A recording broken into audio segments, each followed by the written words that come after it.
Good evening. Hello. Hi. Welcome to Relative Theatrics virtual reading and discussion of the WASPS by Aristophanes. My name is Noelia Berkes. I'm the Director of Virtual Programming here at Relative Theatrics. If you enjoyed tonight's reading and would like to see more, we would love to connect with you on Facebook, Instagram, and Twitter. You can also sign up for our mailing list to find out about future programming from Relative Theatrics. Our next free virtual reading will be a little over a month away, actually, on Thursday, April 15th, after you file your taxes. Then you can tune in for the next Read, Rant, Relate of Frozen Fluid by Fly Jameson, which will be followed by a discussion led by Dr. Patrick and Bailey Patterson. Information for accessing all of our programming can be found on our website, relativetheatrics.com/virtual-programming. While you're there, please consider showing us your support by making a tax-deductible donation. You can donate directly on our website via PayPal, or you can just mail us a check.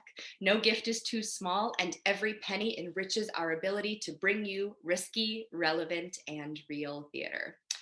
The reading tonight is sponsored by the University of Wyoming Classics Program in the Department of Modern and Classical Languages with support from Western Nebraska Community College.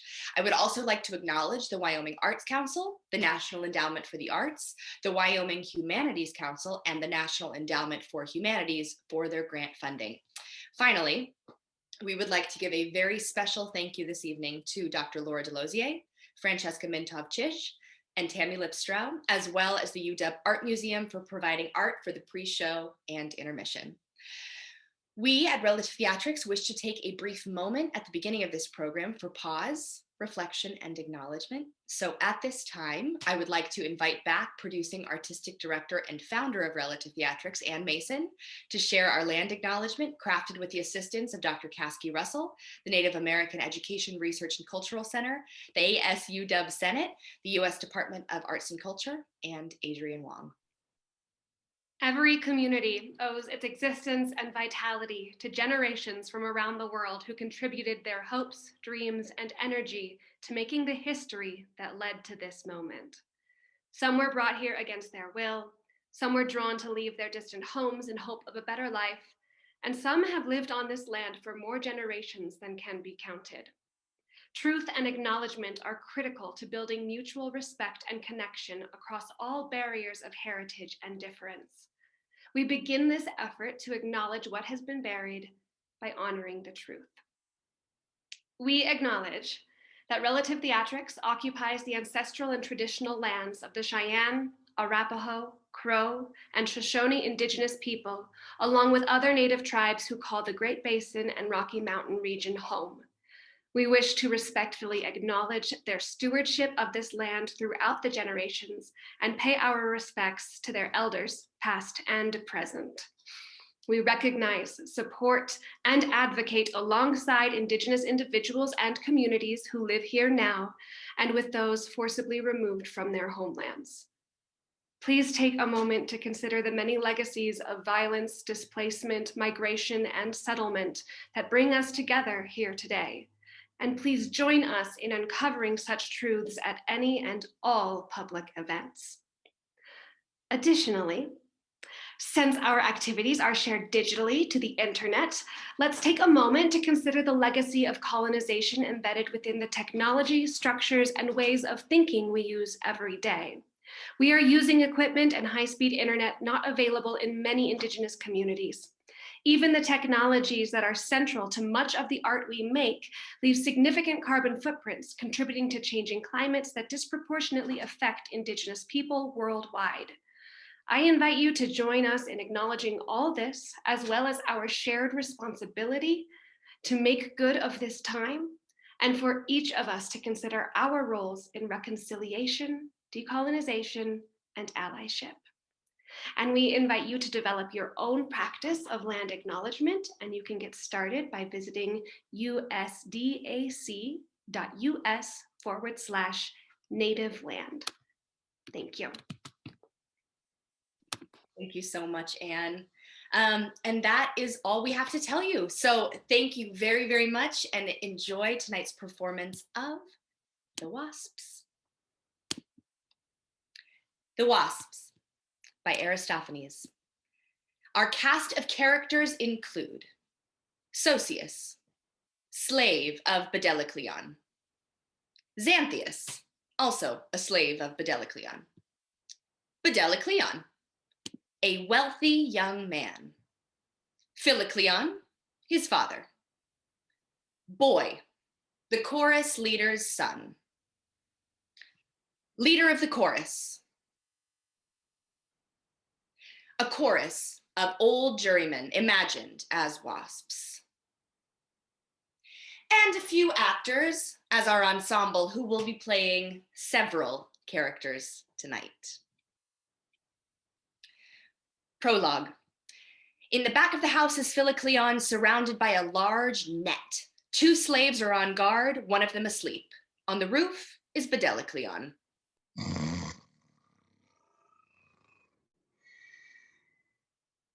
What? Xanthius! What are you doing, evil genius? I am teaching myself how to rest. I've been awake and on watch the whole night. So, you want to earn trouble for your ribs, huh? Don't you know what sort of animal we are guarding here? Yes, I know, but I want to put my cares to sleep for a while. Beware what you do. I too feel soft sleep spreading over my eyes. Are you crazy like a Korriban? No! It's Sabazius who lulls me off. Then you serve the same god as myself. Just now, a heavy slumber settled on my eyelids like a hostile mead. I nodded and certainly had a wondrous dream. Indeed, and so had I. A dream such as I had never had before. But first, tell me yours. I saw an eagle, a gigantic bird, descend upon the marketplace. It seized a shield covered in bronze with its talons and bore it away to the highest heavens. And then I saw it was Cleonomus, and he'd thrown it away. This Cleonomus is a riddle worth propounding among fellow drinkers. How can one and the same animal have cast away his shield both on land, in the sky, and at the sea? Alas, what ill does such a dream portend for me? Oh, rest undisturbed. Please the gods, no evil will befall you. Nevertheless, it was a fatal omen when a man throws away his weapons. What was your dream? Let me hear. Oh, it is a dream of high import. It has reference to the whole of the state, to nothing less. Tell it to me quickly. Show me its very keel. In my first slumber, I thought I saw sheep carrying staves and wearing cloaks. They met in assembly on the Pnyx. A rapacious whale was haranguing them and screaming like a pig that is being grilled. Yuck! What? Enough, spare me. Your dream really stinks of rotten hides. Then this rogue whale seized a balance and set to weighing ox fat. Alas, it's our poor Athenian people whom this accursed beast wishes to cut up and despoil of their fat. Seated on the ground close to it, I saw Theris, who had the head of a crow. Then Alcibiades said to me in his lisping way, "Do you see? Theris has a crow's head." Oh, that's very well lisped indeed. Isn't this mighty strange? Theris turning into a crow? No, it's glorious. Why? Why? He was a man, and now he's suddenly become a crow. Isn't it clear that he will take his flight from here and go to the crows? Oh, interpreting dreams so aptly certainly is worth 2 O's. Come, I must explain the matter to the spectators. But first, a few words of preamble. Expect nothing very high-flown from us, nor any jest stolen from Megara. We have no slaves who throw baskets of nuts to the spectators, nor any Heracles to be robbed of his dinner, nor does Euripides behave outrageously again. And despite the happy chance that gave Cleon his fame, we shall not go out of our way to make mincemeat of him again. Our little subject is not wanting in sense. It is well within your capacity, and at the same time, cleverer than many vulgar comedies. We have a master of great renown who is now sleeping up there on the other story. He has bidden us keep guard over his father, whom he has locked in so that he may not go out. This father has a curious complaint. Not one of you could hit upon it or guess it if I did not tell you. Well then, try. What? I hear Arminius, son of Pronopus, over there saying, he's addicted to gambling. He's wrong. By Zeus, he is imputing his own malady to others. Yet, love is indeed the principal part of his disease. Here's Socius is telling Dirculus, he loves drinking. Wrong again. The love of wine is a good man's failing. Well then, says Nicostratus of the Scambonian Dean, he either loves sacrifices or else loves strangers. Doggone it, no. He's not a Philoxenus, Nicostratus. Philoxenus means a lech. It's mere waste of time. You will not find it out. If you want to know it, keep silent. I will tell you our master's sickness. He's addicted to jury duty. The most addicted man ever. He's passionate about this, the judging, and he groans if he is not sitting on the front bench. At night, he doesn't get a morsel of sleep, not a wink. And if he dozes off for an instant, his mind flutters all night around the courtroom water clock. He is so accustomed to hold the balloting pebble that he awakes with his 3 fingers pinched together as if he were offering incense to the new moon. If he sees scribbled on some doorway, how charming is Demos, the son of Perilampes, he will write beneath it, how charming is Chemos, the ballot box. His cock crowed one evening. Said he, he's had money from the accused to awaken me too late. As soon as he rises from supper, he bawls for a slipper and away rushes down there before dawn to sleep beforehand, glued fast to the column like a oyster. Out of pure spite, he scratches a long convicting line for every and returns home with his nails caked with wax like a honeybee or a bumblebee. Fearing he might run short of balloting pebbles, he keeps enough at home to cover a beach so that he may have the means of recording his sentence. Such is his madness, and all advice is useless. He only judges the more each day. So we keep him under lock and key to prevent his going out, for his son is broken-hearted over this sickness.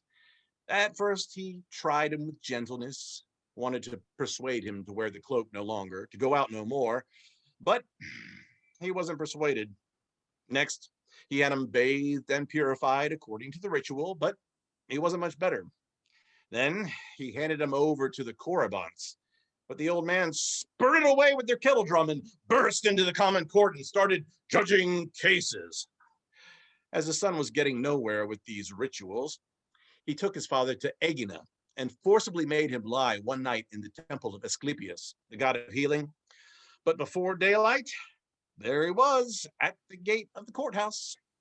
Since then, we let him go out no more. But he escaped us by the drains or by the skylight, so we stuffed up every opening with old rags and made all secure. Then he drove short sticks into the wall and sprung from rung to rung like a magpie. Now we have stretched nets all around the courtyard and we keep watch all around the house. The old man's name is Philocleon. Yes, I swear it. And the son is called Badelicleon. And he has some wanton and haughty traits. Xanthias, Socius, are you asleep? Uh-oh. What? What? Badelicleon is getting up. Well, one of you two run around here on the double.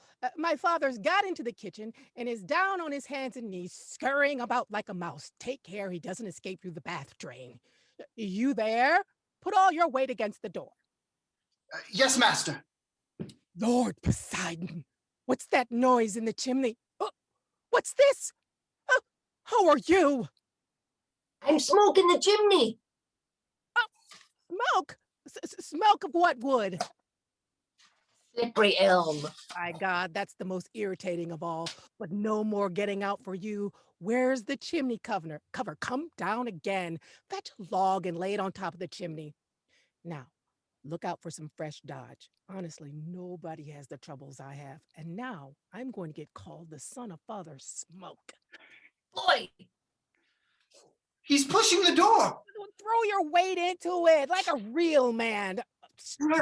Coming down there, watch both lock and bolt and take care he doesn't gnaw through the peg. what are you doing? Let me go out, you scumbag. It's imperative that I go out and judge, or Draconites will be acquitted. Oh, would that upset you? Yes. Once at Delphi, the god I was consulting foretold that if an accused man escaped me, I'd die of starvation. Apollo, averter of evil, what a prophecy. Oh, I entreat you, let me go out or I'll burst. No, Philocleon, no, never by Poseidon. Well, then I'll gnaw through the net with my teeth. You have no teeth. Oh, sorry excuse for a son. How can I kill you? How? Give me a sword, quick, or a conviction tablet. Oh, this person is planning some great crime. No, by God, I just want to go and sell my ass and its panniers, for it's the first of the month. Could I not sell it just as well? Not as well as I could. My God, better. Bring out the ass anyway. What a clever excuse he's found now. What cunning to get you to let him go out. Yes, but he didn't hook me with it. I sensed a trick. I think I'll go in and fetch the ass so that the old man may not so much as peep out. Stupid old ass. Are you weeping because you're going to be sold? Pick up the pace. What are you moaning and groaning for? You might be carrying another Odysseus. Oh. Why, by God, so he is. Someone has crept beneath his belly. What? Let me see. There he is. Oh, what's this? Who are you? Really? No man, by God. You're no man. From where? Ithaca, son of Abscondia. By God, no man, you'll not be laughing presently. Pull him out quick, the rascal. Where is he crept to? Does he not resemble a summoner's pony? If you do not let me in peace, I will sue. And what will the suit be about? The shadow of an ass. You are a rogue of very little wit and reckless. Me, a rogue? No, by God. You don't know now that I am the best, but perhaps you'll know when you get a taste of an old juryman's belly. Come, get back indoors, both you and your ass. Come, my fellow jurors, and Cleon, help! Go and bawl in there under lock and key. You there. Pile plenty of stones against the door. Thrust the bolt home into the staple, and to keep this beam in its place, roll that great mortar against it. And be quick about it. Hey, dang it. Where did this clod of earth fall down on me from? Perhaps a mouse knocked it loose from you above. A mouse? No, by God. It's surely our common juryman who has crept beneath the tiles of the roof. Oh, get the evil genius. The man's turned into a sparrow. He'll be flying off. Where's my net? What? Shoo! Shoo! Get back, by God. I would rather have to guard Scione than such a father. And now that we've driven him in and he can no longer escape without our knowledge, can we not have a few winks of sleep, no matter how few? No, you good for nothing. His fellow jurymen will be here almost directly to summon my father. What are you talking about? It's scarcely dawn yet. Then, by God, they must have gotten up late today. Generally, it's in the middle of the night when they come to fetch him. They arrive here, carrying lamps in their hands and singing charming old verses from Phrynichus' Sidonian women. It's their way of calling him. Well, if need be, we will chase them off with stones. No, you good for nothing. If anyone provokes this class of old men. They become as terrible as a nest of wasps. They carry below their loins the sharpest of stings with which to prick their foe. They shout and leap, and their stings burn like so many sparks. Don't worry. If I can find stones to throw into this nest of jurymen wasps, I'll soon have cleared them off. Yeah.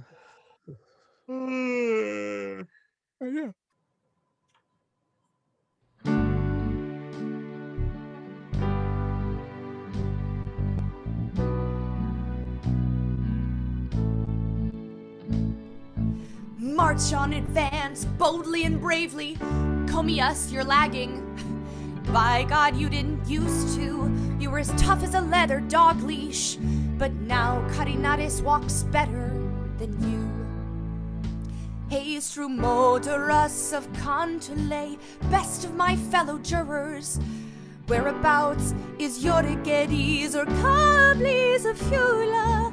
There you are, all that's left from that youth of ours when we were comrades in arms, holding Byzantium, you and I.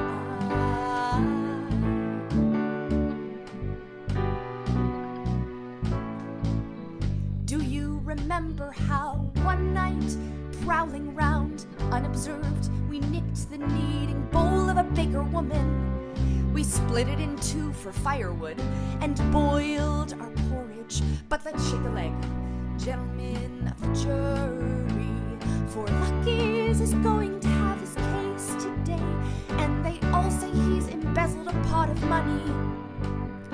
Yesterday, Cleon, our protector, ordered us to come early, and with a 3 days ration of fiery rage against him to punish him for his crimes. Let us hurry, comrades, before it is light. March on, let us search every nook with our lamps, in case some stone is somewhere underfoot, waiting to harm us.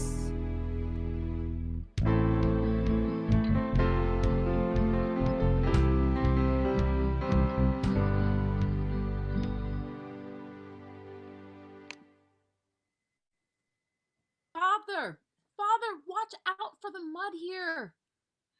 Pick up a blade of straw and trim your lamp. No, I can trim it quite well with my finger. Who taught you to pull out the wick with your finger? Especially now oil's scarce, you idiot. But of course it's not you who gets bit when it has to be paid for. If by God you teach us one more time with your fist, we shall put out the lamps and go home by ourselves.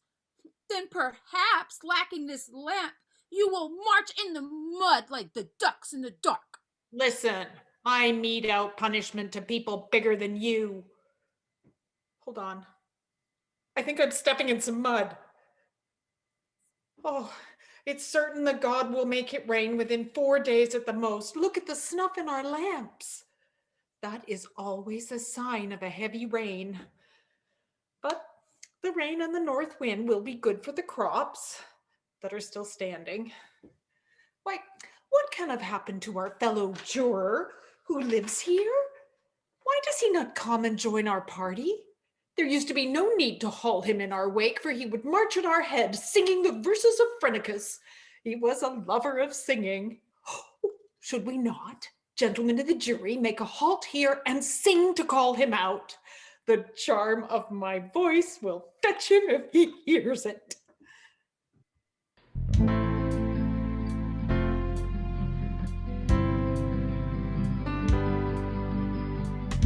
Why does the old man not show himself before the door?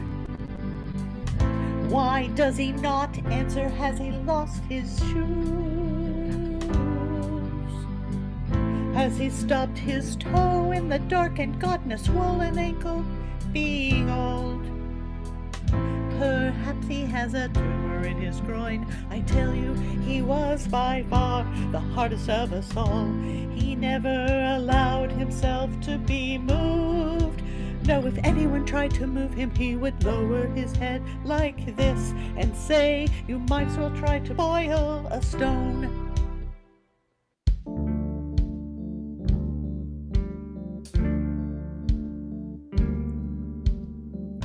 But perhaps it was yesterday's case. The accused slipped through our fingers, deceiving by claiming that he loved Athens and had been the first to unfold the Samian plot.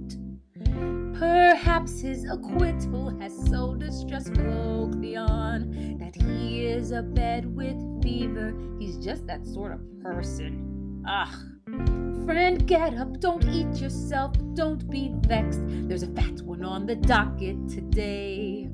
One of those who betrayed the Thracian front. See that you prepare him a funeral urn. So lead on, my child. Lead on.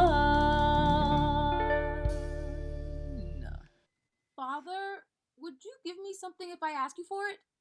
Of course, little one. Tell me, what nice thing do you want me to buy you? I suppose you're going to say knucklebone dice, my child. God, no. Figs, Papa, they're better. No way. God, no, even if you hang yourselves. God damn it, I won't lead you farther. Look, with my small pay, I've got to buy for the three of us bread, wood, and food. And now you ask me for figs? But tell me, Father, if the Archon should not form a court today, how are we to buy our lunch? Have you some good hope to offer us, or only Hellas sacred waves? Ugh. I have not a notion how we shall dine. Oh, my poor mother, why did you bring me into this world? So you might give me troubles to feed on. Oh, my little lunch bag. You seem to be a useless ornament to carry. Ah, it's our destiny to moan. My friends, I have long been pining away while listening to you from my window. But as I don't have a knack for singing, what shall I do? I am detained here by these men because I have long wanted to go with you to the law court and do the harm. Oh, great thundering Zeus, either change me quickly into smoke or Polixenes or the son of Guff, the vine of falsehoods. Venture, Lord, to grant me this favor. Pity my misfortune, or else reduce me to ashes instantly with thy dazzling lightning bolt. Then raise me up and blow me away and let me fall into a hot marinade and turn me into one of the stones on which the votes are counted. Who is it detains you and shuts you in? Speak, for you are talking to friends. My son, but don't shout. He's there in the front asleep. Lower your voice. But poor fellow, what's his aim? What's his pretext? Gentlemen, he won't have me judge or do any harm, but he's prepared to regale me at home, though I don't want that. Does this brute dare to open his mouth and say such things? This demogorgon? Just because you tell the truth about our navy, this man would never have dared to say that he were not some conspirator. But meanwhile, it's time you think of some new dodge so that you can come down here without his knowledge. But what? You think of something. I'm ready to do anything.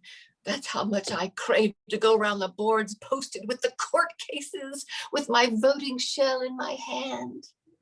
Is there some hole through which you could manage to squeeze from inside and escape dressed in rags like crafty Odysseus?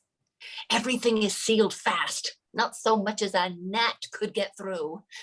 Think of some other plan. I can't become a holy cheese. Oh, of course not. Do you recall how when you were with the army at the taking of Naxos, you descended so readily from the top of the wall by means of the spits you had stolen? I do, but what about it? This is a completely different situation. I was young, clever at thieving. I had all my strength. No one was keeping watch over me, and I could run off without fear. But now, men-at-arms are posted with weapons at every pass to watch me. And 2 of them are lying in wait at this very door with spits like a cat who has stolen a piece of meat. Yes, but now you'd better discover some way as quick as possible. The day is breaking, my dear little honeybee. The best way is to gnaw through the net. May the goddess who watches over the nets forgive me for making a hole in this one. It's acting like a man eager for his deliverance. Get your jaw to work. There! It's gnawed through. But not a single cheer. Let's make sure that Bedelicleon notices nothing. Have no fear, my good sir, have no fear. If he utters a syllable, I'll make him eat out his heart and run for his life, so he'll know not to trample underfoot the laws of the gods. Now, fasten a rope to the window, tie it around your body, and let yourself down to the ground, with your heart bursting with the fury of Diothenes. Yes, but if these 2 notice and want to fish me up and drag me back into the house, what will you do? Tell me right now. We'll all summon our courage, tough as oak, and defend you. That's what we'll do. Fine, I'll do it. I'm putting my trust in you.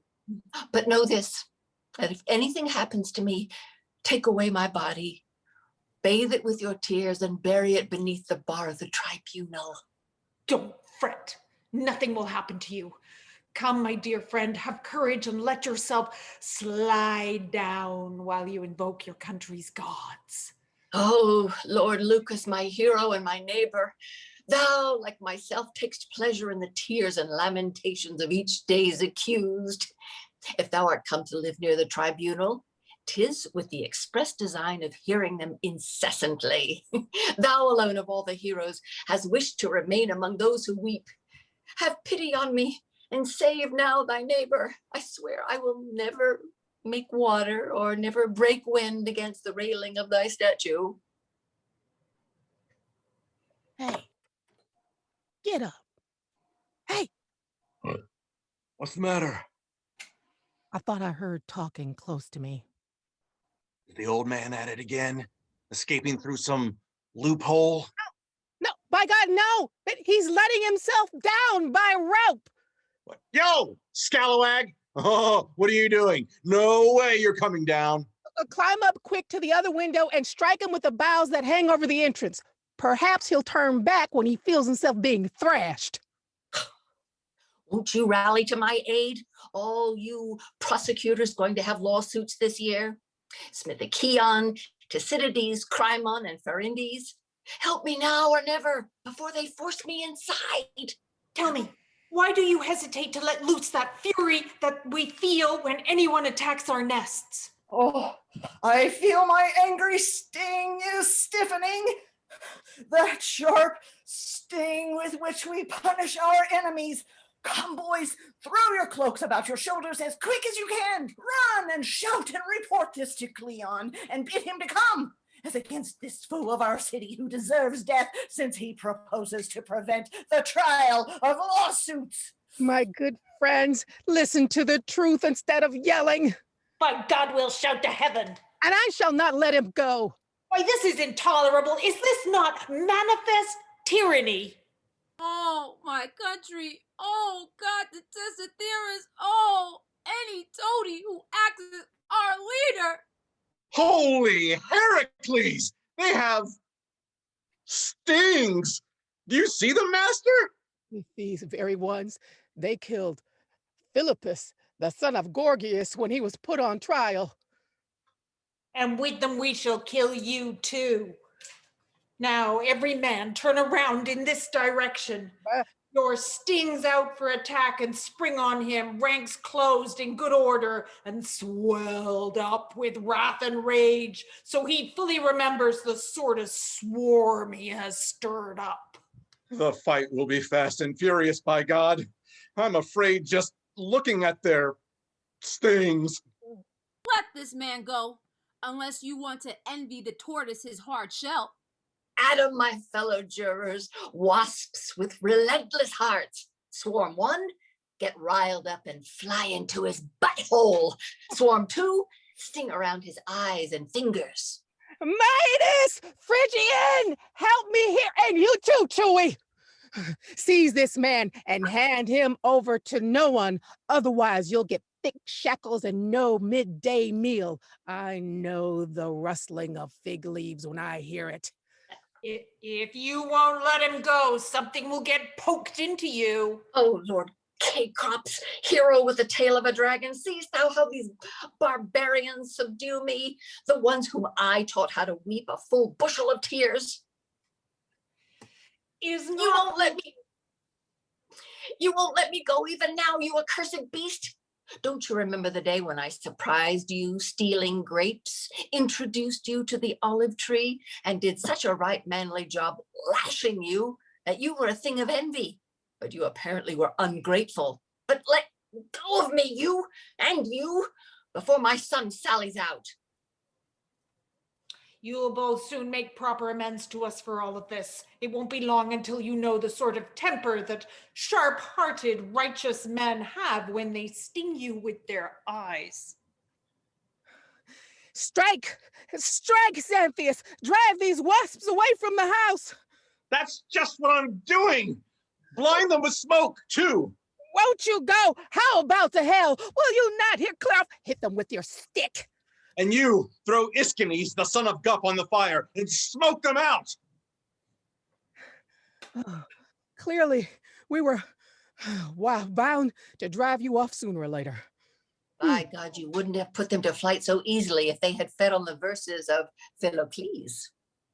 Isn't it clear to all the poor that tyranny has snuck up on me unaware and tried to attack me whenever you meddling mischief maker, you long-haired Aminius, debar us from the laws that our country has established, providing neither any pretext nor any plausible excuse, but claiming to rule alone. Hold.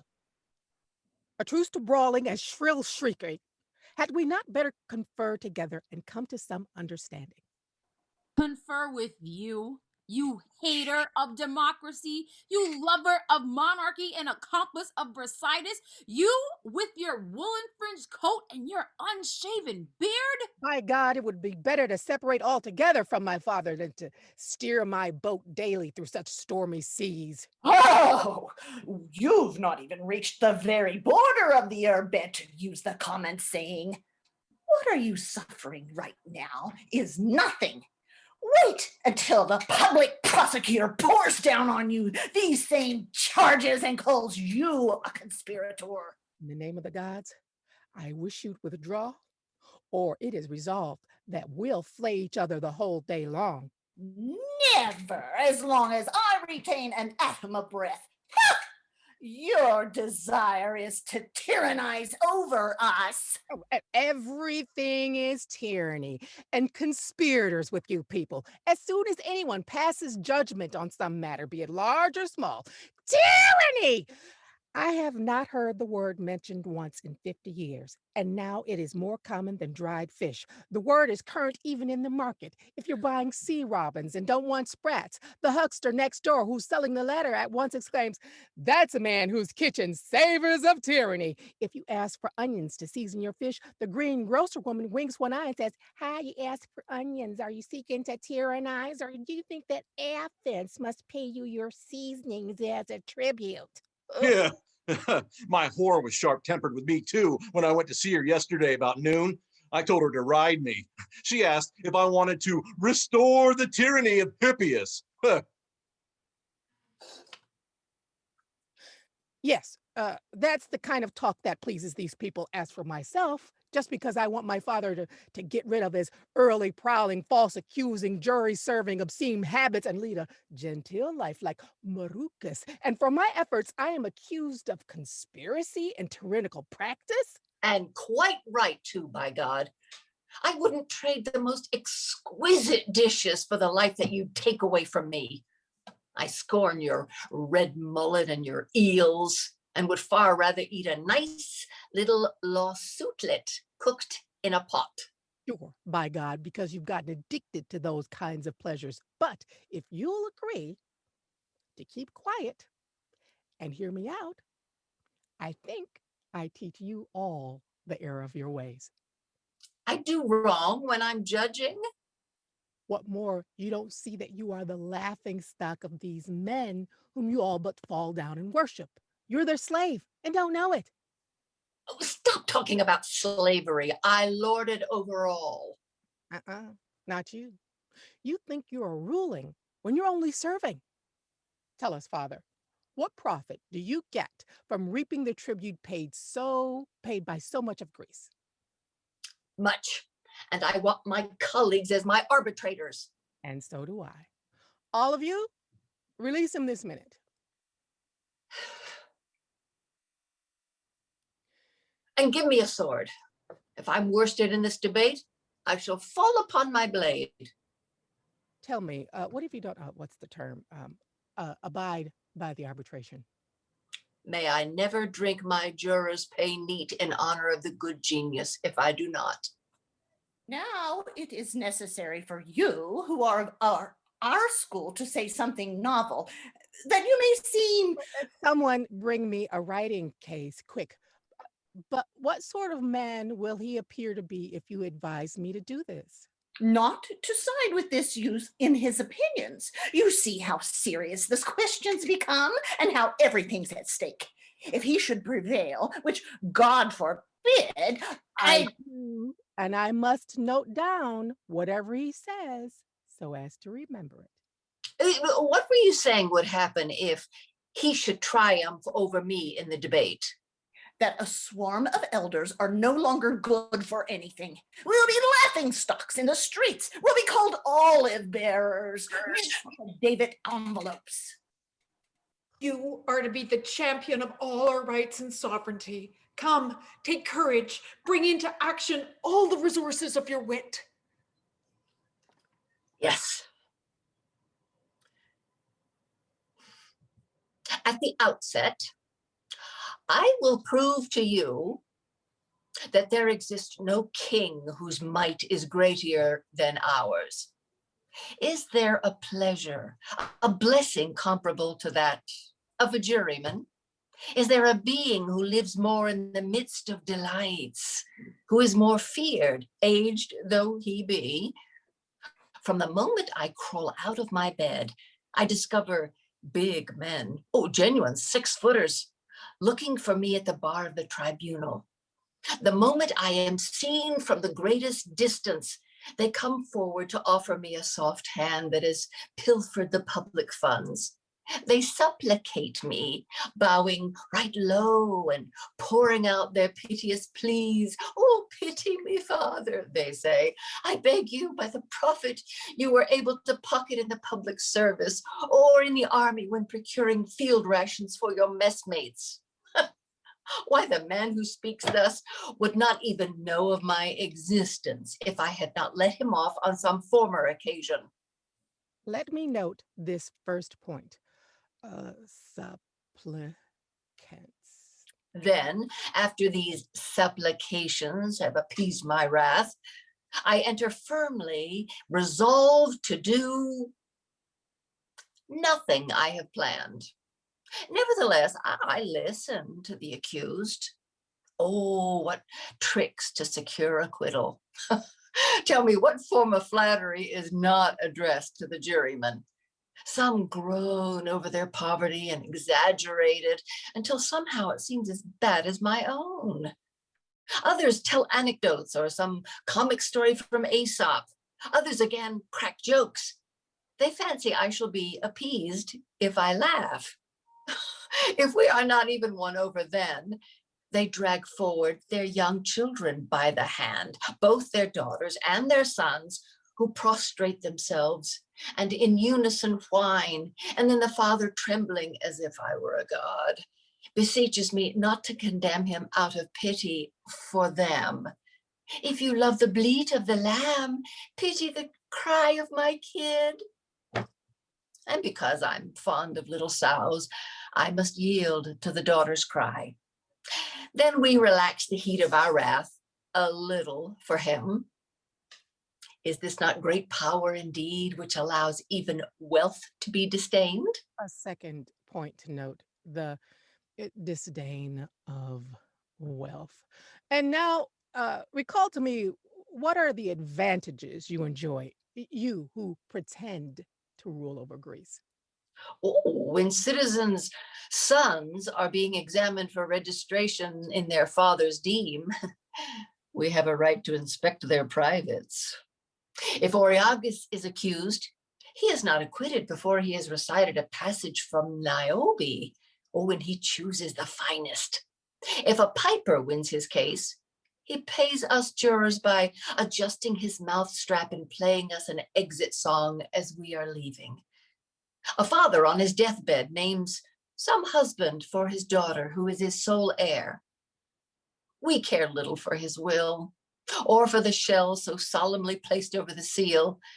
We give the young maiden to whoever persuades us with his supplication. And we cannot be held accountable for anything we do, something no other office holders can claim. Yes, it's a fine privilege, and the only one on which I can congratulate you, but you do wrong by breaking the seal on the heiress's endowments. And if the council and the people have trouble in deciding some important case, it is decreed to send the culprits before the jurors. Then Euathus and the illustrious Todenimus, who cast away his shield, swear not to betray us and fight for the people. And if no one ever carried the day with his motion, if he had not first declared that the jury should be dismissed for the day as soon as they had given their first verdict. We are the only ones that Cleon does not badger, although he likes to win everything by screaming. Oh, on the contrary, he protects and caresses us. He swats away the flies, which is something you have never done for your father. Theorus, a man no less illustrious than Euphemius, takes the sponge out of the pot and blacks our shoes. You see then what good things you deprive and despoil me of, which you said you would prove were slavery and service. Talk away to your heart's content. You must come to a stop at last, and then you shall see that this grand power only resembles an anus. No matter how much you wash it, you can never get it clean. Oh, but I'm forgetting the most pleasing thing of all. When I return home with my pay, everyone runs out to greet me because of my money. First, my daughter bathes me and anoints my feet, stoops to kiss me, and while she is calling me her daddy dearest, she fishes out my 3 obol piece with her tongue. Oh, and then my wife comes to wheedle me and brings me a light barley cake. She sits beside me and coaxes me. Oh, do try this. Do have some more. Well, all this delights me. And I have no need to turn toward you or the steward to know when it shall please him to serve my dinner, all the while cursing and grumbling. But if he does not quickly need my barley cake, I have my own pay as my bulwark, my shield against all ills. If you don't pour me out a drink of wine, I've brought this long-eared flask full of wine. I tip it up and pour myself a drink. How it brays, gaping wide, and farting like a whole army of that goblet of yours. Do not I wield great authority, no less than that of Zeus, the king of gods? I hear the same things Zeus does. For example, if we are in an uproar, all say as they pass, Zeus almighty, the jurors are rolling out their thunder. If I let loose the lighting, the richest, no doubt the most revered, are half dead with terror and crap from fright. You yourself are very afraid of me. Yes, by Demeter, you are afraid. but I may be damned if I am afraid of you. Never have we heard speech so elegant or so sensible. Well, no, you haven't. He thought he had only to strip unwashed vines. He should, however, have known that I am the mightiest in eloquence. He has said everything without omission.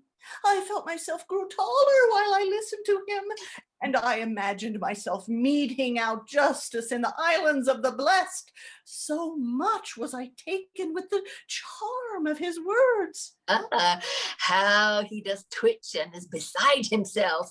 You bet I'll make you look whip today. You'll have to plot everything you can to win acquittal, because it's hard for a young man to soften my wrath if you don't talk on my side. If you have nothing but nonsense to spout, it's time to buy a good millstone, freshly chiseled, hard enough to grind down my temper. The cure for a disease so inveterate and so widespread in Athens is a difficult task and of too great importance for the scope of comedy. Nevertheless, our father, son of Cronus... Stop. Don't call me father. If you do not prove me a slave, and quickly too, you are going to die by my hand, even if I must be deprived of my share of the sacrificial feasts. Listen to me, Daddy dear. Relax a bit that frowning brow. Now, first of all, estimate roughly, not with pebbles, but on your fingers, what is the sum total of the tribute paid by the allied towns?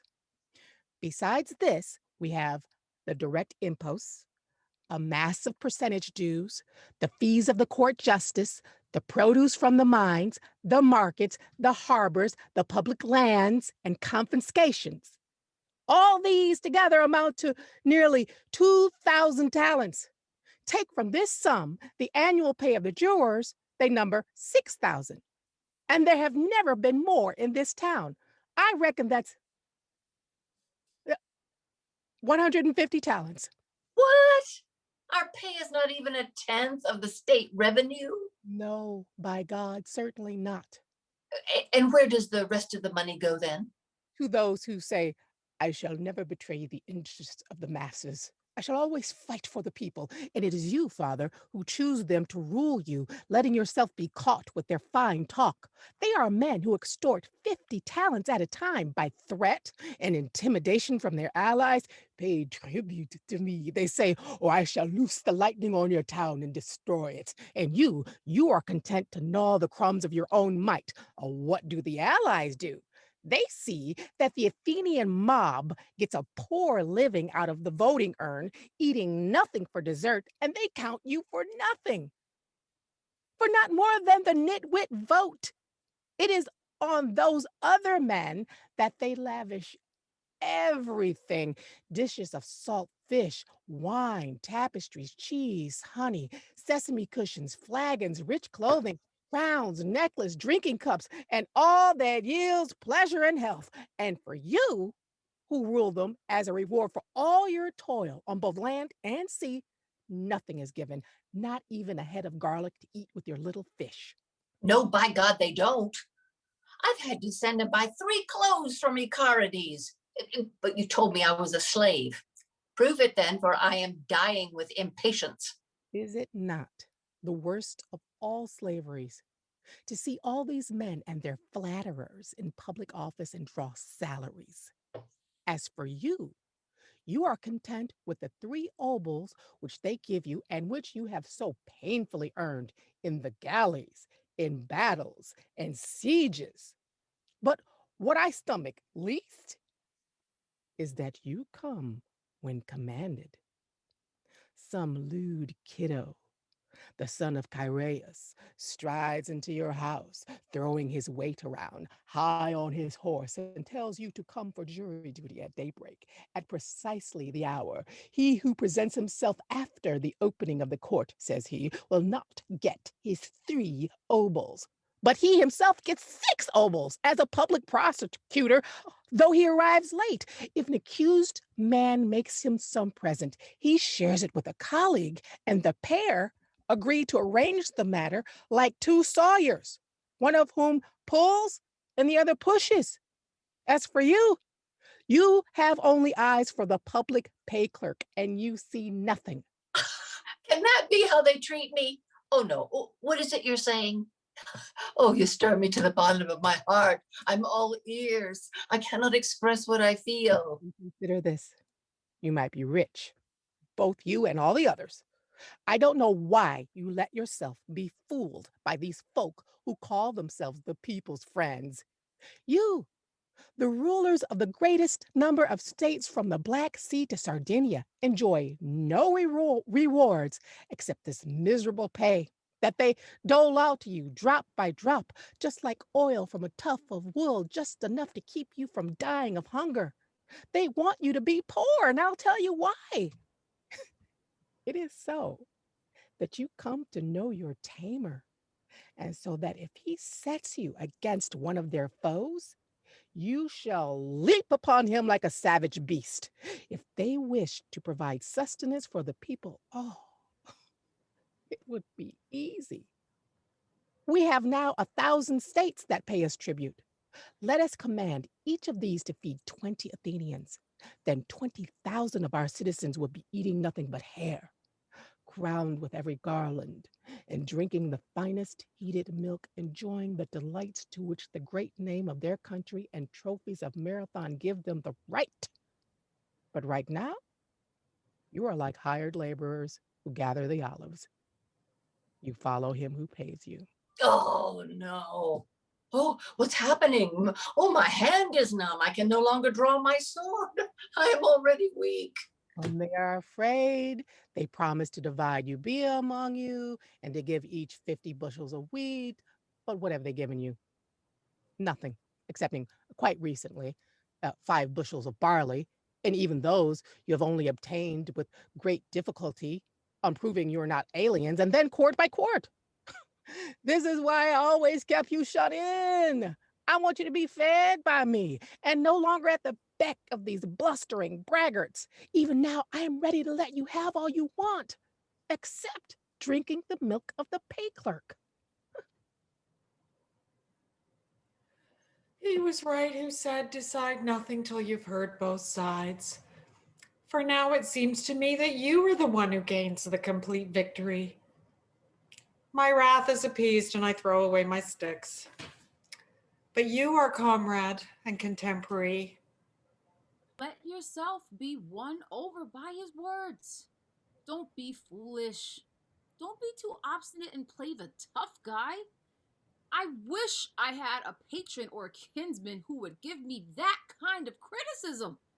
Clearly, some god is at hand and is now protecting you and loading you with benefits. Be ready and accept them. Of course, I'll feed him. I'll give him everything that is suitable for an elder. Porridge to lick, a soft cloak, a goat hair mantle, a whore to rub his dick and his lower back. But he keeps silent and will not utter a sound. That's a bad sign.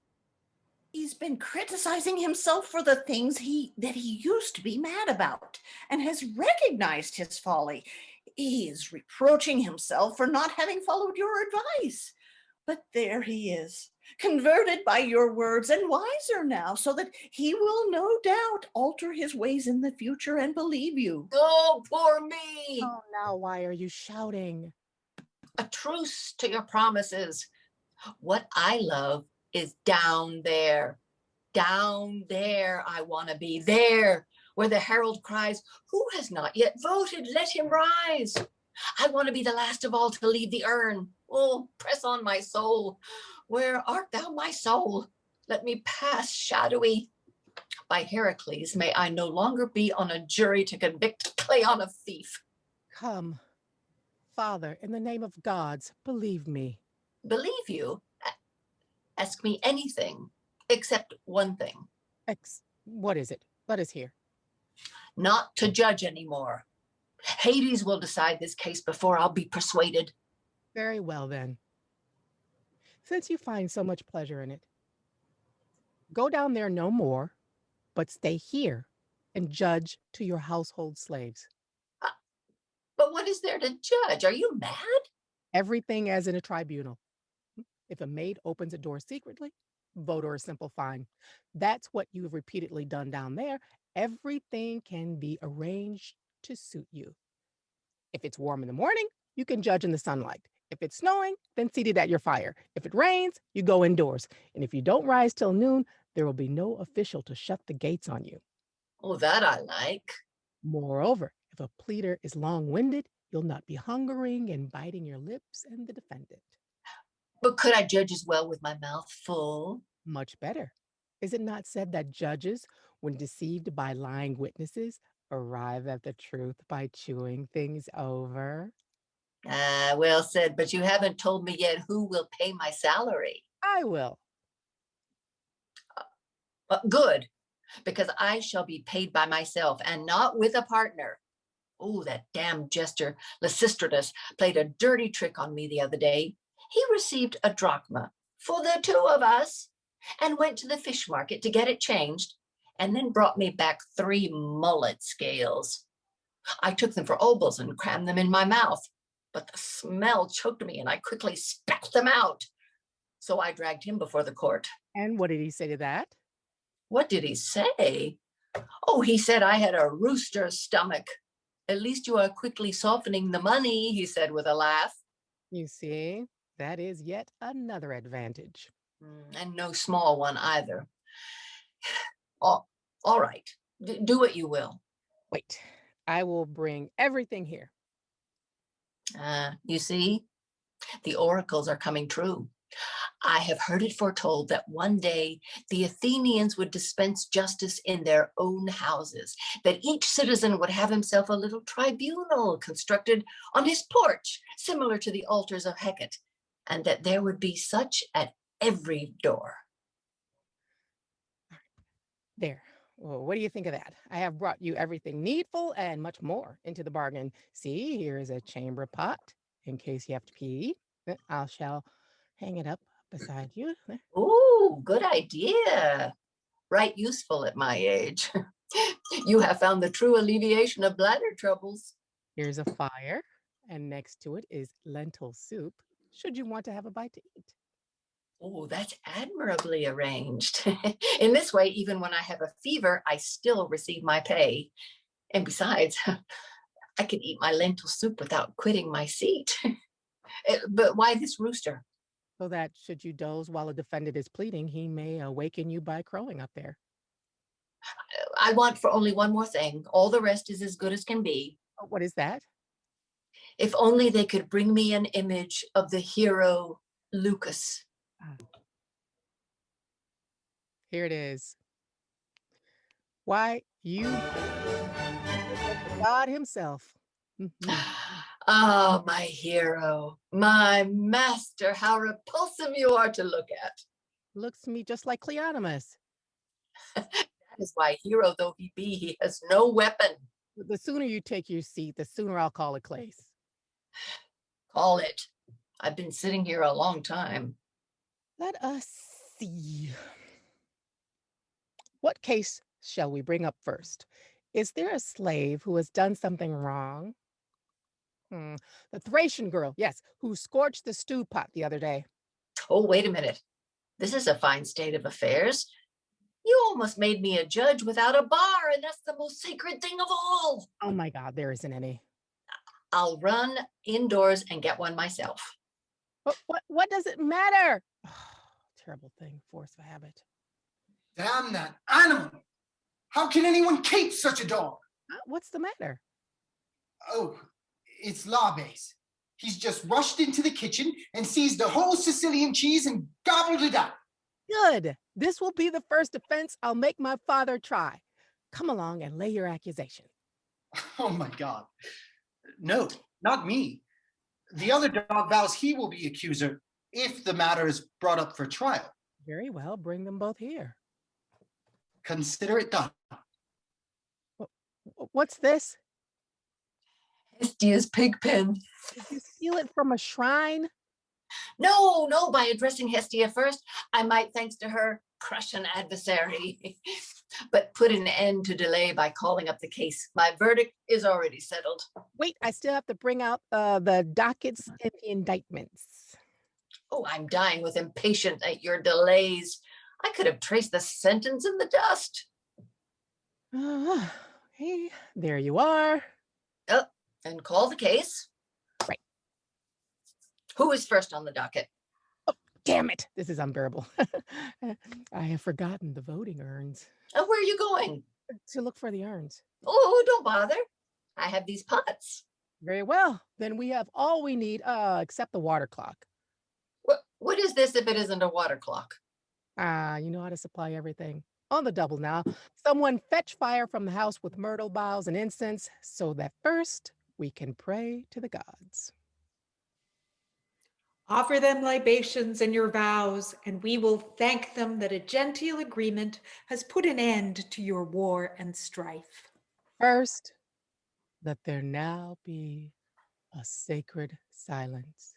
Oh, God of Delphi, oh, Phoebus Apollo, bless with good fortune the business which has been devised before the doors of this house, and cure all of us of our error. O Pion, our helper. O Lord Apollo, master, neighbor, guardian of the byways, thou who art before the gate of my front door, accept this fresh sacrifice, Lord. I offer it that you may deign to soften my father's excessive severity. He is as hard as iron. His heart is like sour wine. Do thou pour into it a little honey. Let him become gentle toward other men. Let him take more interest in the accused than the accusers. May he allow himself to be softened by entreaties, calm his peevish temper, and deprive his irritable mind of all sting.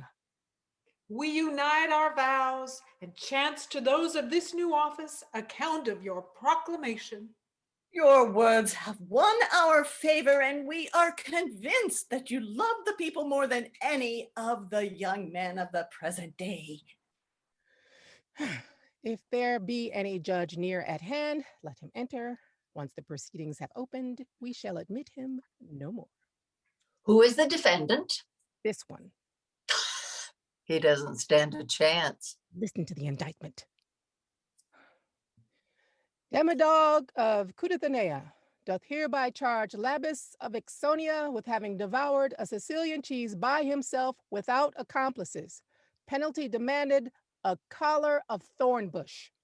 Nay, a dog's death if convicted.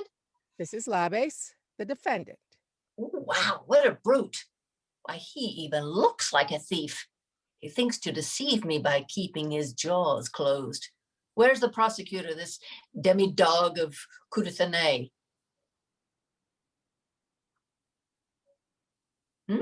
He's present. Why, he's another Labes, a great barker and a licker of dishes. Silence! Sit down. You, take the stand and begin the prosecution. Go on. I'll help myself and slurp lentil soup. Gentlemen of the jury, listen to this indictment I have drawn up. He has committed the most shocking of crimes against both me and the sea dogs. He slipped off into a corner, Sicilized a big cheese, and stayed himself to its heart's content under the cover of the darkness. My God, yes, the crime is clear. He just gave the worst belch of cheese in my direction, the filthy cur. And he refused to share with me. And yet, can anyone do well by you when he doesn't cast a morsel to me, your dog? He didn't share anything, not even with the public, namely me. His madness is as hot as my lentil soup. In the name of the gods, Father, no hurried verdict without hearing the other side.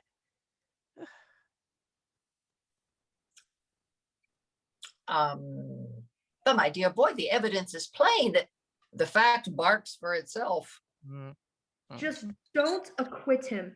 He's by far the most selfish of canine gluttons. He sailed around the platter and bit the rind off the cities. And I don't possess enough even to patch my water pitcher. Besides, you must punish him, because one house cannot keep two thieves. Let me not have barked in vain, else I'll never bark again. Wowee, how many villainies he's just denounced. What a shameless thief. Don't you concur, Mr. Rooster? By God, he winks that he does. Mr. Chairman, where are you? Hand me the chamber pot. You get it yourself. I'm summoning the witnesses. Witnesses for Labes be present. Plate, pestle, cheese knife, brazier, stew pot, and the other half-burnt utensils. Are you still pissing? Haven't you sat down yet? No, but I reckon this one will shit his pants today. You never stop being hard and intractable, and especially toward defendants. You tear them to pieces, tooth and nail. Take the stand and defend yourself. Don't you speak? Answer. No doubt he has nothing to say. No, I think he's got what happened once to Thucydides in court. His jaws suddenly are paralyzed. Get away. I'll undertake your defense. Gentlemen of the jury, it is a difficult thing to speak for a dog who has been slandered, but nevertheless, I will try it.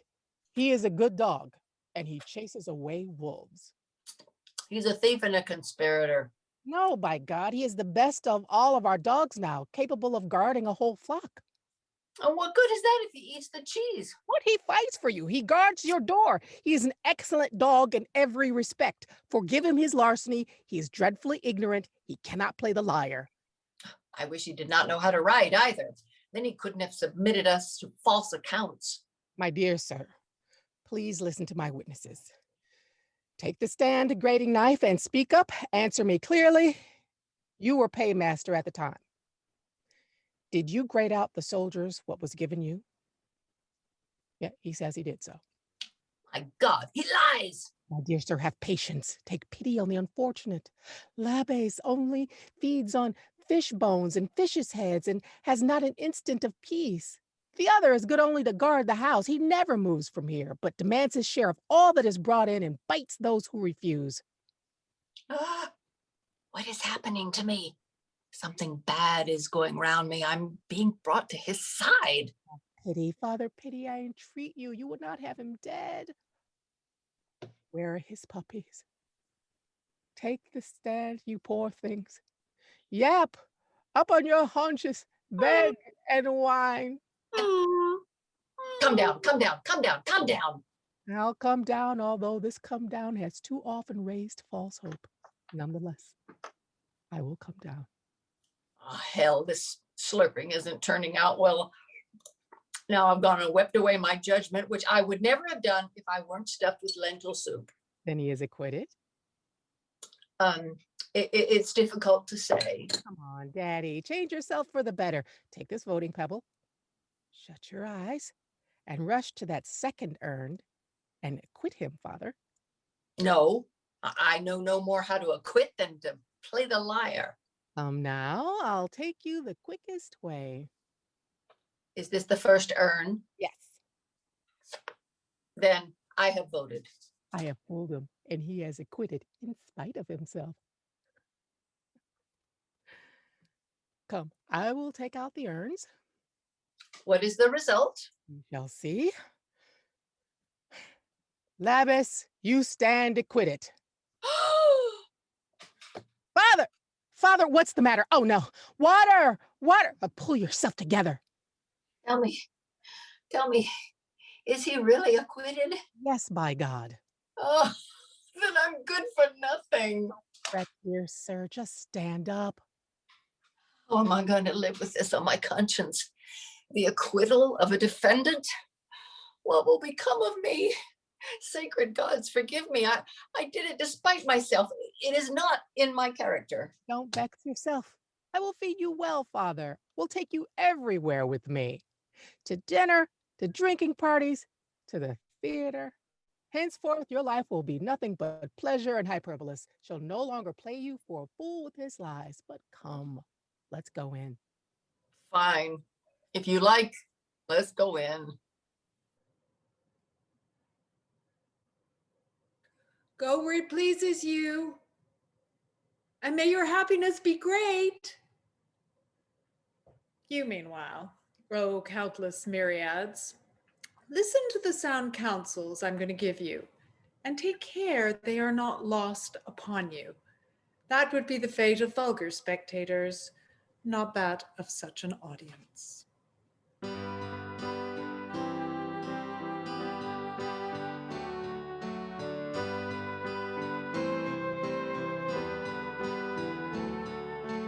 People, lend me your ear. Lend me your ear if you love frank speaking. The poet has a reproach to make against his audience. You, in return for the many services he has rendered you, he says you have ill-treated him. At first he kept himself in the background. At first he lent help secretly to other poets, and like the prophetic genius who hid himself in the belly of Eurocles, slipped within the spirit of another, and whispered to him a many comic hit. Later he ran the risks of the theater on his own account, with his face uncovered, with his face uncovered, and dared to guide his muse unaided, though overladen with success and honors, more than any of your poets. Despite all of his glory, he does not believe he has attained his goal. His heart is not swollen with pride, and he does not seek to seduce the young folk in the wrestling school. If any lover runs up to him to complain, because he is furious at seeing the object of his passion derided on the stage, he takes no heed of such reproaches,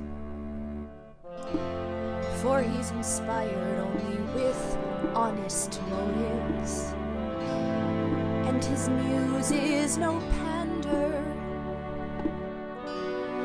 No, his muse is no pander.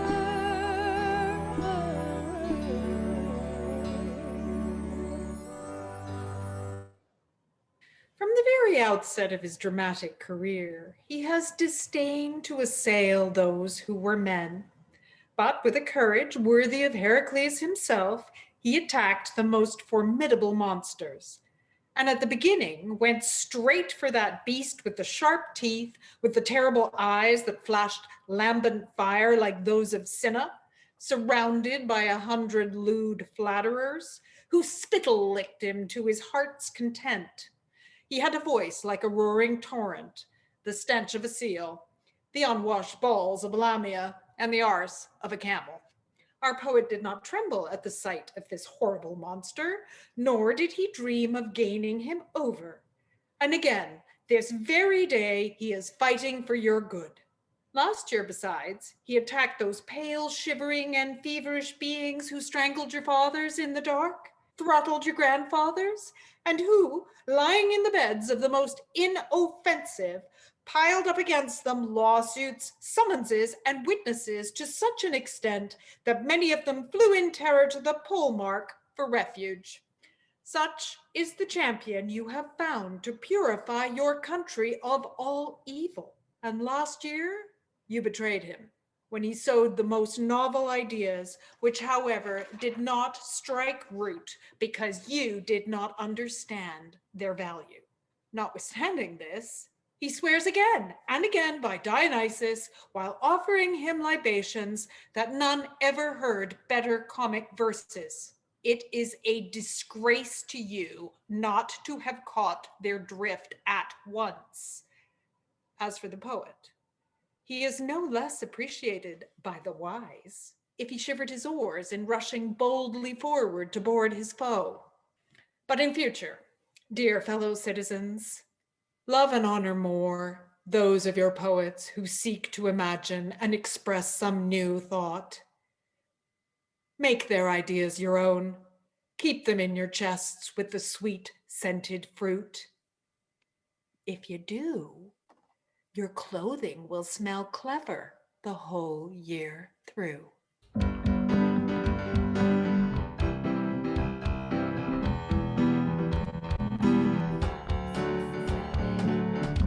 Oh, once long ago, we were brave in the dance, brave to win the battle. And on this account alone, the bravest of men, that was then. Now all that is gone, and these hairs of ours are whiter than the swan. But from what is left we must keep up our youthful confidence.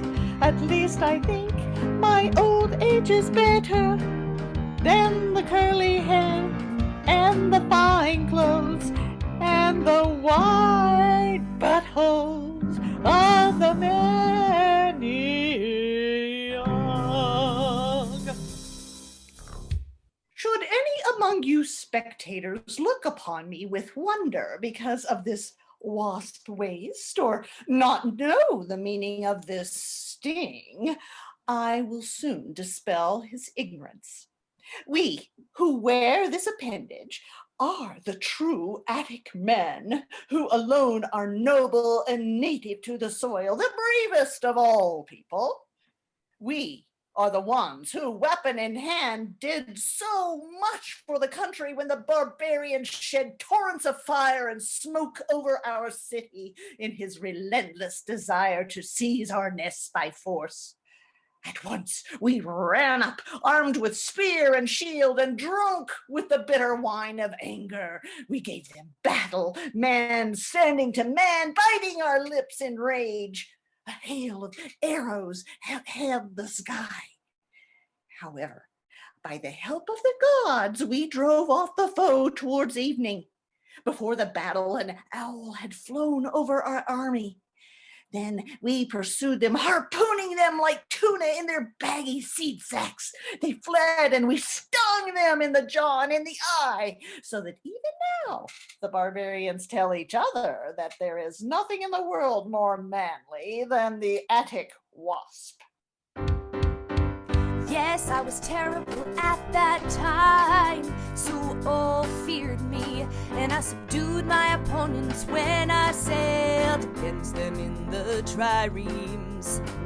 No, we didn't care then about how we were going to deliver a fine speech and falsely accuse someone of who would be the best rower. That's why we took many a town from the meads, and are chiefly responsible for the tribute brought here that our young people thieve today. Look well at us, and you will see that we have all the character and habits of the wasp.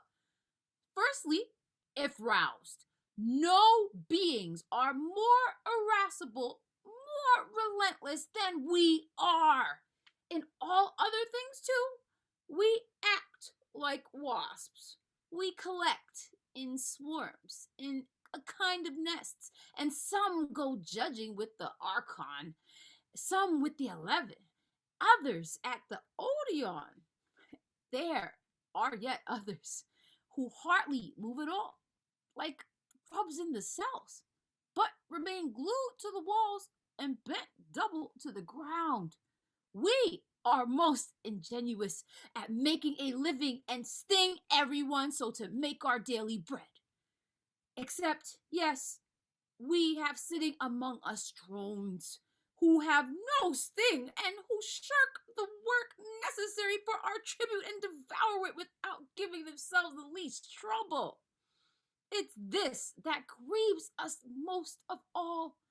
If someone who has never been seen military service gulps down our pay for our public service, raising up in defense of this here land, neither a spare nor an oar, and not even a blister. In short, I give it as my deliberate opinion that in future every citizen not possessed of a sting shall not receive the 3 obol piece. As long as I live, I will never give up this cloak. It single-handedly saved me when I was in the battle line when Boreas the Great made war upon us. You don't know what's good for you. Damn it, I don't know how to use fine clothing. The other day, after cramming myself with fried fish, I had to pay 3 obols to the cleaner. At least have a try, since you've once and for all handed the care for your well-being over to me. Fine. What must I do? Take off your cloak and put on this tunic instead. Was it worth begetting and bringing up children so that this one should now wish to choke me? Here, take this and put it on and stop ranting. Oh, great gods, what sort of a garment is this? Some call it a Persian cloak, others a ruffled jacket. Ah, I thought it was a rap rascal like those made at Thumaidisi. Ah, no wonder. It's only at Sardis you could have seen them, and you've never been there. Oh, God, no. But it seems to me exactly like the mantle Mauricus sports. What doesn't? They're woven at Ecbatana. At Ecbatana, do they make wool sausages? Inconceivable. No, good sir. These are woven by the barbarians at great cost. I am certain this one's consumed more than a talent of wool. Should be called a wool waster instead of a frilly jacket. Yeah, good sir. Just hold still for a moment and put it on. Oh, good grief. Oh, what a hot belch this foul thing sends up my nose. Please put it on. Oh, God, no, I refuse. Sir. If this is compulsory, put me in the oven. Look, I'll put it around you. Here. There. Let me go now. At all events, bring out a meat hook. Why is that? To drag me out of it before I'm quite melted. Now, take off those wretched slippers and put on these nice Doc Spartans. How could I ever bear putting on odious shoes made by our foes? Any time now, sir. Now, put your foot in. And push hard into that Spartan. Hurry up. You're doing me wrong, making me put my foot on an enemy soul. Now the other. No, not that foot. One of its toes hates the Lyconians. Oh, you must. I'm ill-fated. I have no chilblains in my old age. Hurry up and get them on. All right. Now, stride like the wealthy, refined, pretentious people. Like this. There. Look at my getup and tell me which rich man I most resemble in my walk. Which one? You look like a garlic plaster on a boil. Actually, I'm longing to swear and juggle my butt. Now, will you know how to tell solemn tales when in the company of well-informed and clever gentlemen? Undoubtedly. What will you say to them? Oh, lots of things. First of all, I shall say that Lamia, seeing herself caught, let loose a fart. And then that Cardopian, his mother. I don't want fables. No talk of realities, of domestic facts, as is usually done. Okay, I know that one's very domestic. Once upon a time, there was a rat and a cat. You ignorant oaf, as Theagenes said to the dung gatherer in a rage. Are you going to talk of cats and rats among high-class people? Well, then what should I talk about? Tell some dignified story. Relate how you were sent on a solemn mission with Androcles and Cleisthenes. Oh, on a mission.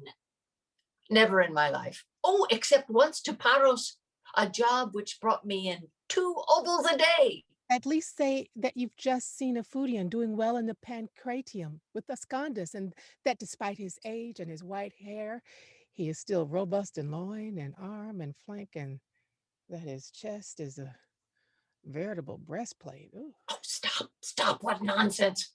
Whoever contested at the pancratium with a breastplate on. That is how learned folk like to talk. But another thing, when at wine, it would be fitting to relate some good story of your youthful days. What is your most brilliant feat? My best feat? I know, when I stole Orgasian's vine props. You and your vine props, you'll be the death of me. Tell of one of your boar hunts, or of when you coursed the hare. Talk about some torch race you were in. Tell of some deed of daring. Oh, I certainly know which was my most daring deed.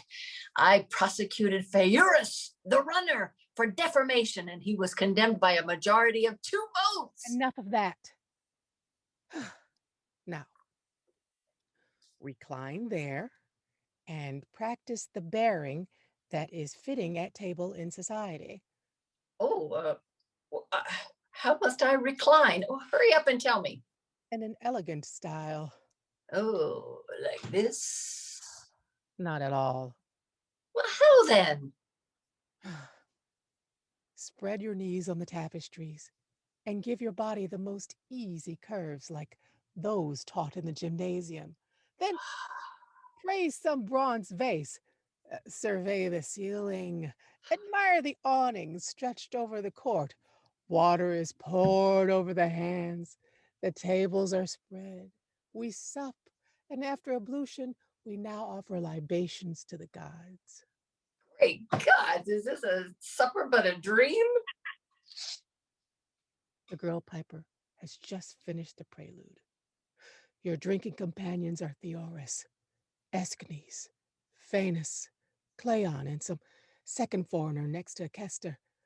When with these men, you will show how to take up the songs that are started. Really? Oh, I'll be better than Deacris. That we shall see. Suppose I'm Cleon. I'm the first to begin the Song of Harmodius, and you take it up. There never yet was born in Athens such a rogue or such a thief. Are you going to do that? You'll perish amidst the howling. He'll vow to ruin you, obliterate you, chase you out of the country. Well, by God, then I'll answer his threats with another song. With your madness for supreme power, you will end by overthrowing the city, which even now totters toward ruin. When Theris, lounging at Cleon's feet, takes his right hand and sings like Admetus, love those who are brave, what reply will you make him? Oh, I'll sing. I know not how to play the fox nor call myself a friend of both parties. After him, Aeschines, the son of Guff, will take his turn, a well-trained and clever musician who will sing good things and riches for Cleitagora and me among the Thessalians. We did a lot of boasting, you and I. At this game, you seem at home. But come, we'll go and dine with Philoctemon. Boy, place our dinner in a basket, Croesus. We are going to go out for a good, long drinking bout. Oh, absolutely not. Drinking is dangerous. Wine leads to breaking in doors, coming to blows and battering everything, and then paying money while you're hungover. Not if you're with decent gentlemen.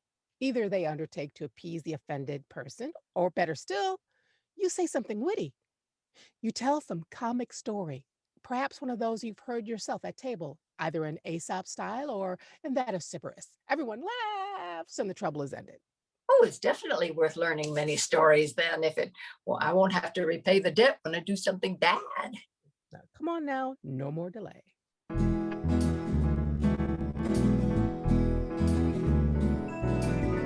Very often have I thought that I'm by nature clever and never ever stupid. But Aminias, the son of Guff, is even more so. He is of the Man Bun clan. He's the one that I once saw dining with Theagoras, bringing as his share one apple and a pomegranate. And bear in mind, he was as hungry as Antiphon.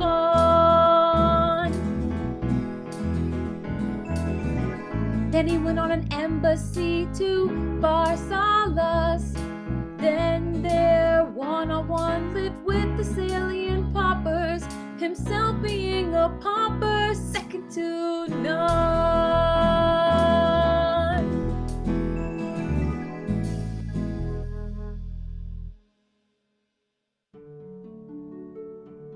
Oh, fortunate Aristophanes, we congratulate you for your good fortune. You have 3 sons, the most skillful in the world. One is the friend of all, a very talented man, the first among the lyre players whom grace attends. The second is an actor, and his talent is above all praise. As for Aristophanes, he is by far the most talented, who his father once swore without any teacher whatsoever, and solely through the spontaneous effort of his talented nature, taught himself to give blowjobs on each occasion he enters a brothel.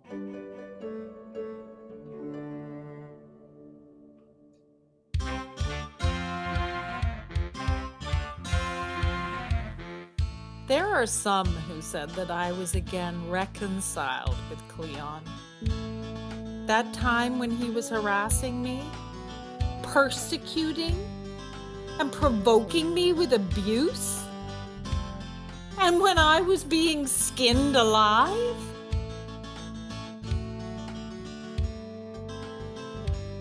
The folks outside kept laughing at him as he loudly croaked. Not that they cared about me, but simply curious to know whether, when squeezed by my enemy, I would hurl at him some taunt. Noticing this, I have been up to a little monkey business, and so now the prop has played the vine for a fool. Oh, tortoises, happy to have so hard a skin. Oh, creatures full of sense. What a happy thought to cover your bodies with this shell, which shields it from blows. As for me, I'm shattered, beaten, black and blue. Why, what's the matter, boy? For old as he may be, one has the right to call anyone a boy who has let himself be beaten. The old man is really the worst of all plagues. He was the most drunk of all the guests, and yet among them were Hippolytus, Antiphon, Lucan, Lysistratus, Theophrastus, and those who hang out with Phrynicus. But he was 100 times more insolent than any. As soon as he had stuffed himself with a host of good dishes, he began to leap and spring, to laugh and to fart like a little ass well stuffed with barley. Then he set to beating me with all his heart, shouting, "Boy! Boy!" Lysistratus, as soon as he saw him, let fly this comparison at him. "Old fellow," said he, "you resemble one of the scum assuming the airs of a rich man, or a brayer that is broken loose from its stable." "As for you," bawled the other at the top of his voice, "you are like a grasshopper whose cloak is worn to the thread, or like Sthenelus, shorn of his trappings." All applauded, except Theophrastus, who grimaced like a right clever man. And the old man called to him, "Oh, tell me why you give yourself airs and pretend to be refined when you are sucking up to the person who is currently doing well." In this, he insulted each in turn with the grossest of jests, and he reeled off 1,000 of the most absurd and ridiculous speeches. At last, when he was thoroughly drunk, he started towards here, striking everyone he met. Wait, here he comes, reeling along. I'll be off before I catch more of his blows. Halt! Let everyone be gone, or I shall do an evil turn to some of those who insist on following me. Clear off, you good-for-nothings, or I shall roast you with his torch. We shall all make you pay tomorrow for your youthful pranks. We shall come in a body to summon you to justice. Really? Summon me? Whole school of you. Don't you know I can no longer bear to hear even the name of Suits. This is what displeases me. Down with the urns. Get out of here. Where's the jury? Get out of here. Mount up there, my little gilded cockchafer. Take hold of this little rope in your hand. Hold it tight, but be careful. A rope a bit old and worn. Even though it's worn, it doesn't mind being rubbed. You see how opportunely I got you away just when you were supposed to start sucking my fellow drinkers? Will you therefore owe my Dick here a favor? No, you won't pay the debt. You won't try, I know. No, you'll cheat me. You'll just open wide your mouth in its direction, as you've done with many men. And yet, if you would not be a cruel woman, I would redeem you. When my son is dead, you should be my concubine, my little pussy. At present, I am not my own master. I'm very young and I'm watched very closely. My little son never lets me out of his sight. He's hard to please, and furthermore would quarter a thread and skin a flint. He's afraid I'd get ruined. He's got no other except me. Oh, but here he comes running along towards us. Now, quick as you can, don't stir. Hold these torches. I'm going to play him a young man's trick, the same as he played on me before I was initiated into the mysteries. Oh, you stupid pussy pilferer. You're infatuated, it seems, with pretty coffins, but by Apollo, you won't get off scot-free. You'd enjoy the taste of a lawsuit in vinegar, you would. Don't you mock me after stealing the girl Piper away from the other guests. What Piper girl? Why, you're delirious like a man who's taken leave of his tomb. My God, that is Dardanus you've got there with you. No, this is a torch that I have lit in the public square in honor of the gods. This is a torch. A torch, certainly. Don't you see its colors? And what is that black part in the middle? That's the pitch, of course, running out while it burns. And there, on the other side, surely that's a butthole. No, that's just a knot on the torch that sticks out. What do you mean? What knot? Come here, you. Hey, what do you think you're doing? Grabbing her and taking her away from you. I think you've too much worn out and can do nothing. Listen to me. One day at Olympia, I saw Euphodion boxing bravely against Ascondus. He was already aged, and yet with a blow from his fist, that elderly fellow knocked down his young opponent. So watch out that you don't get a pair of black eyes. My God, you certainly learned a lesson about Olympia. Come to my help, I beg you, in the name of the gods. That's the man who struck and ruined me with his torch. He knocked over 10 loaves worth an obol apiece, and then, to cap the deal, 4 others. You see what you've done? What trouble and lawsuits you're drawing upon yourself with your drunkenness? Oh, no. A pretty little talk and pleasant tales will soon settle the matter. I know just how to settle things with her. Oh no, by the goddesses twain, you'll not destroy the wares of Mertia, the daughter of Anculion and Sostrates, and get off scot-free. Listen, woman, I wish to tell you a lovely anecdote. God, no. No anecdotes for me. Thank One you. night, Aesop was going out to supper. A drunken bitch had the impudence to bark near him. Aesop said to her, "Oh, bitch, bitch, you would do well to sell your wicked tongue and buy some wheat." You make a mock of me. I am summoning you, whoever you are, before the market inspectors for damage done to my business. Caraphon here shall be my witness. Goddammit, just listen. Here's another one you may like better. Lysis and Simonides were contesting against each other for the singing prize. Lysis said, "Damned if I care." Oh, really? Did he now?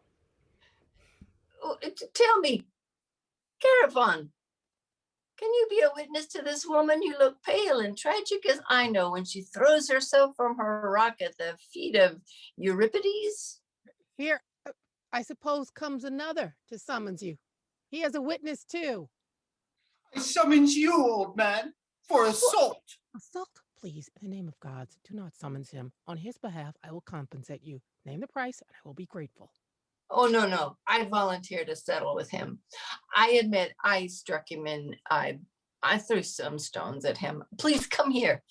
Will you leave it in my hands to name the indemnity I must pay? If I promise my friendship as well, or will you fix it yourself? Fix it. I like neither lawsuits nor disputes. A man of Sybaris fell off his chariot and wounded his head most severely.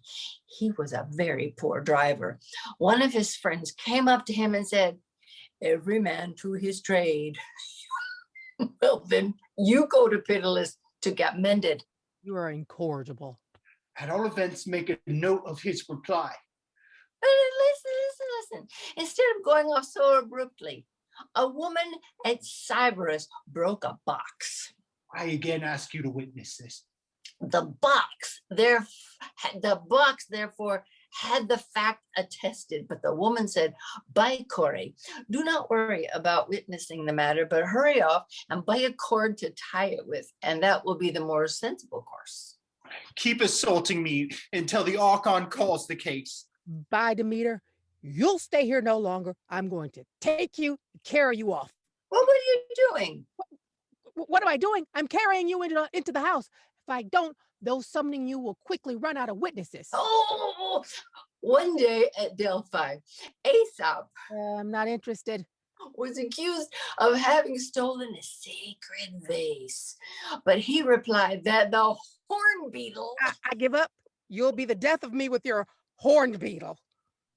I envy the old man his happiness. What a contrast to his formal, frugal habits and lifestyle. Taught now in quite another school, he will make a great change to the delicate pleasures of ease. Perhaps he will jibe at it, for indeed it is difficult to renounce what has become one's second nature. However, many have done it, and adopting the ideas of others have changed their habits. With high praise from me and from all wise and judicious people, he will go forward, thanks to his filial tenderness and his tact, this son of Philocleon. Never have I met a more amiable nature. His behavior has melted my heart, and I have conceived the greatest fondness for him. How he triumphed on every point in his discussion when he wanted to bring his maker back to more worthy and well-ordered tastes. By Dionysus, some god has brought this unbearable disorder into our house.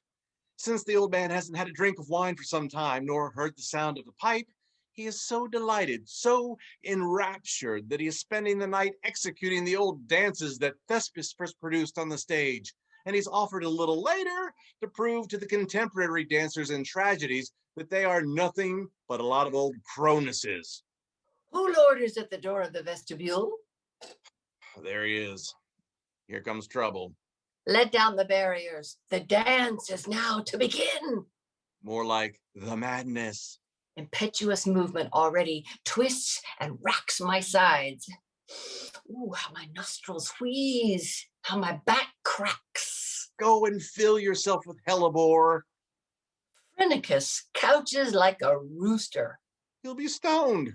His leg kicks out sky high and his arse gapes open.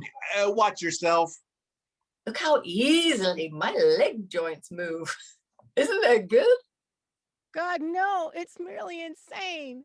Oh. And now I summon and challenge my rivals. If there be a tragic poet who pretends to be a skillful dancer, let him come and contest the matter with me. Does anyone say yes? No one? Just that one. Who is the poor fellow? A son of Carcanus, the middle one. I will crush him to nothing. In point of keeping time, I will knock him out, for he knows nothing of rhythm. You poor fool.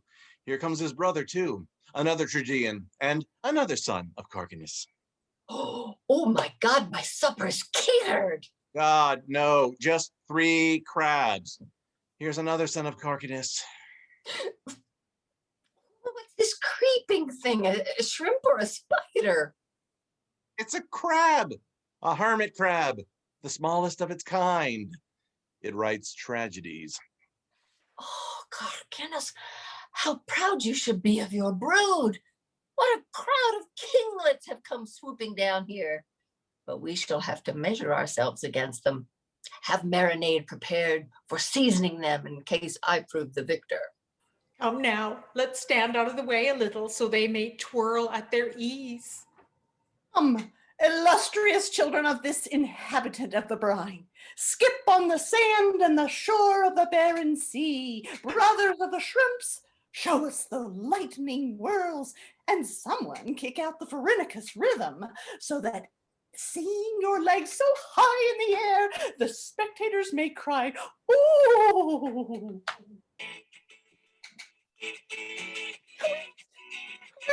Tap your bellies, kick your legs to the sky.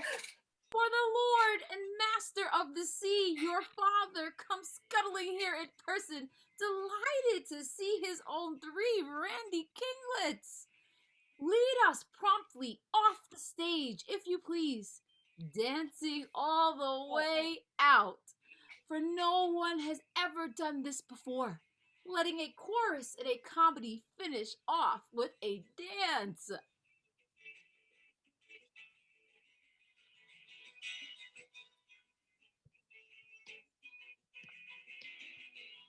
Blacked out. End of play.